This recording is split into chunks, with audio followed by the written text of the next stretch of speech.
Hello, I'm speaking to you from the garden of our house in a village about 6 or 7 miles outside Cambridge. During the 10th week of the UK government's lockdown in response to the COVID pandemic. Behind me is my vegetable patch, which has had more tender loving care in the last couple of months than it's had in most of the last 10 years.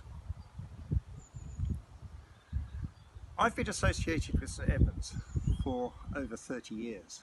And during that period, this is the longest time that I've not been able to go into college.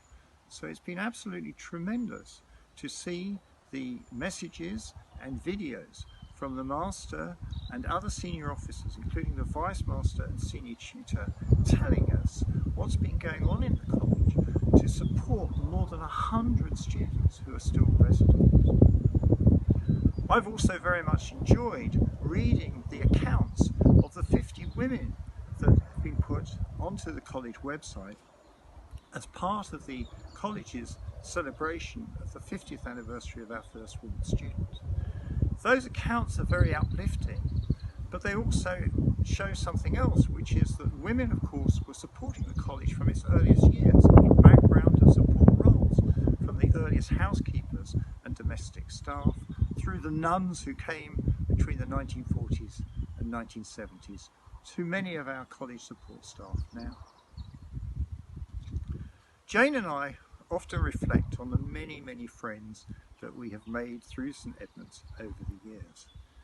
And during this worldwide pandemic of COVID, we are often talking about you all and remembering some of the great times we had with you when you were in Cambridge. I know that for some of you during this pandemic, you'll be very concerned about the health of your family and friends. You'll be worried about the economic consequences and maybe even social consequences of the pandemic. And for some of you, you will also be anxious about your own jobs and future careers. I hope that your network of friends that you made through being at St Edmund's and through now being an alumnus or alumna of St Edmund's will give you solace and support if you are going to have difficult times ahead, and will help to get you through them.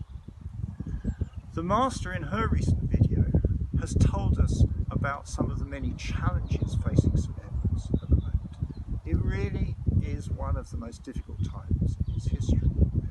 And it's no surprise, therefore, that the Development Office is starting this year's fundraising campaign with that at the back of its mind. We all want to see students at St Edmund's gain as full an experience as possible from their time in Cambridge. Jane and I will certainly be supporting ourselves this year's campaign of fundraising, and we hope that if you are able to do so, you will too. In the last 10 weeks, we've had no visitors, except for our visiting sheep in the field next to us, which Jane will now pan round to. In a second or two, I'm going to hand over to Jane to say a few words. But in the meantime, I want to wish you all my very best wishes, and to say to you that I hope it's not too long before you are able to visit Cambridge again, that we see you again, either in college or even out here at our home. And in the phrase of the day, stay safe. Paul and I remember with fondness and think back to the bops, to the garden parties, the May balls, the lunches, dinners, and all the other social events that we shared with you together. And we care about St Edmund's as much now as we did then, and we hope